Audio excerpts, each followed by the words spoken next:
And here we are arriving at, I think you can see that there, the Fernando Buesa Arena, because tonight is Euroleague. And at Euroleague games, English Coaching Projects works as the interpreters.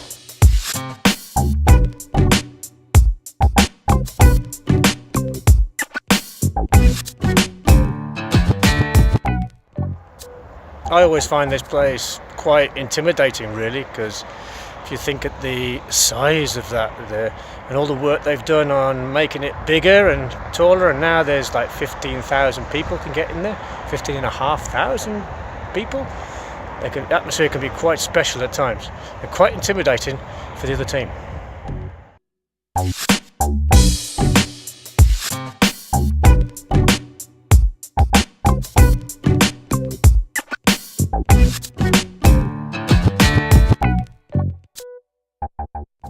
Basketball, life. Estoy aquí por el baloncesto, la vida, empezar de nuevo. A new environment was important. Lo que es importante para mí ahora es empezar de nuevo. I'm happy to be here. So the reason we're here today in the Fernando Buesa Arena is to work as the interpreter at the post-match press conference. The coaches of the two teams will give their summary of the game in English, and my job tonight is to translate that into Spanish for the Spanish local press. At the same time, if they decide to do their press conference in Spanish, then I have to translate it to English. But it's normally the other way around. I have to speak Spanish to the Spanish press, even though I'm an English speaker. Sometimes it's quite surreal. So this is my press pass, so that I can go into the press area. And I'm going to go inside, watch the game, but I'll be watching it from the press area. So I'll be sitting right next to the radio commentators and all the newspapers.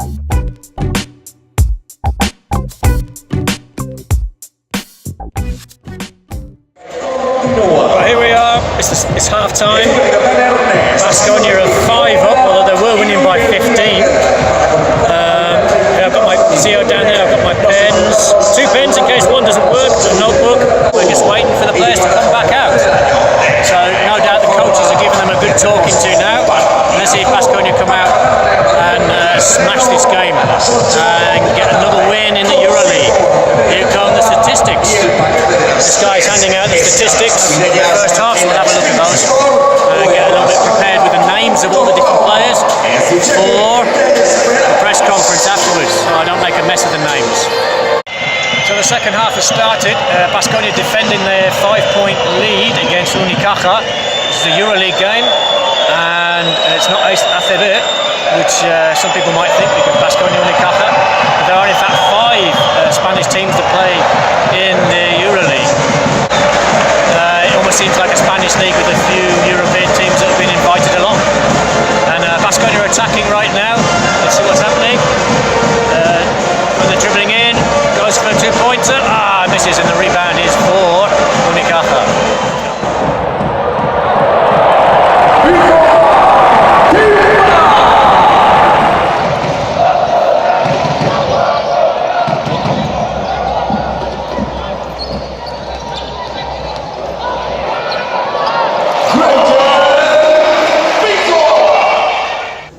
Well, this is the press area. You can see this is where the journalists come, and the coaches come later, sit up there, and I'll be interpreting for them.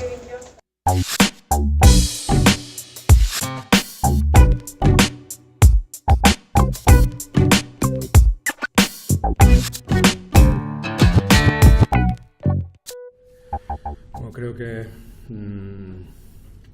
pues un partido que lo hemos empezado espléndidamente. Well, I believe we had a splendid start, but we weren't able to maintain that rhythm. We suffered a lot, especially in the second half. We weren't very fresh in our movements at times. When we actually went ahead. We didn't really take advantage of those moments. I think this win came from the heart rather than our tactics, and we really need to improve in some areas, particularly defence. But I am very happy for the character that the players showed, especially when Unicaja were 4 points above. and we had a great mentality to push on and win the game. Well, the press conference is over. Actually, that was a quite difficult one. The first coach spoke really quickly. I didn't have time to make very good notes, and a couple of words there. It took me a while to actually remember them properly. That was Joan Plaza of Unicaja who spoke in Spanish, and I had to speak in English. After Pedro Martinez, but he spoke a little bit slower. I was able to take my notes a bit better, and I felt really good about how I did the translation for the second coach, for Pedro Martinez of Baskonia.